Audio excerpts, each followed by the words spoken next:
Assalamualaikum warahmatullahi wabarakatuh. Perkenalkan, nama saya Devan Narjalan Putra dari kelas IPS 2. Di sini saya akan menjelaskan jenis-jenis permasalahan sosial.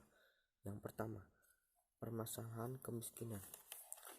Kemiskinan merupakan salah satu bentuk masalah sosial yang ada di Indonesia.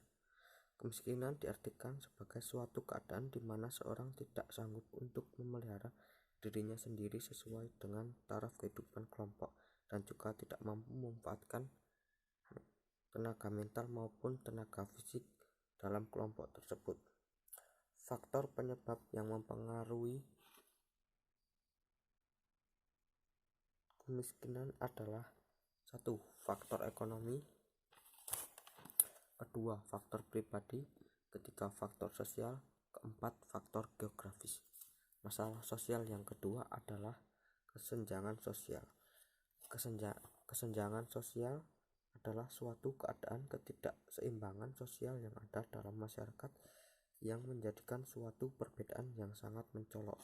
Menyebabkan kesenjangan sosial adalah faktor perbedaan sumber daya alam, faktor kebijakan pemerintah, faktor pengaruh globalisasi, faktor demografis, dan faktor letak dan kondisi geografis.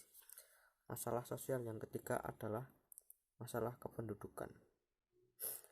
Secara umum, penduduk adalah masyarakat yang tinggal dan atau mendiami suatu wilayah tertentu. Dalam sosiologi, penduduk merupakan kumpulan manusia yang menempati wilayah geografis dan ruang tertentu. Masalah kependudukan bisa disebut juga sebagai masalah sosial karena masalah itu terjadi di lingkungan sosial atau masyarakat. Masalah tersebut bisa terjadi kapan saja dan di masa saja, baik di negara maju maupun di negara berkembang. Karena perkembangan masalah kependudukan bisa terjadi karena perkembangan penduduk yang tidak seimbang.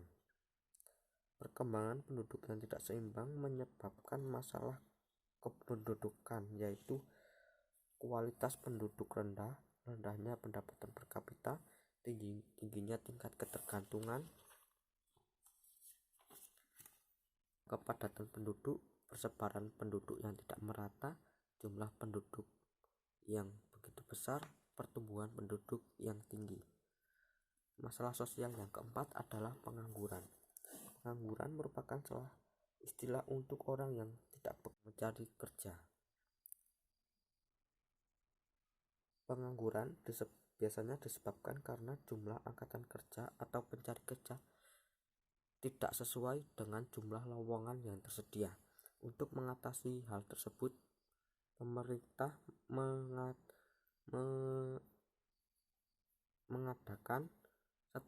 Peningkatan mobilitas tenaga kerja dan modal, 2. Menggalakkan program transmigrasi, 3. Penyediaan informasi tentang kebutuhan kerja, 4. Pertumbuhan ekonomi, 5. Program pendidikan dan pelatihan kerja, dan 6.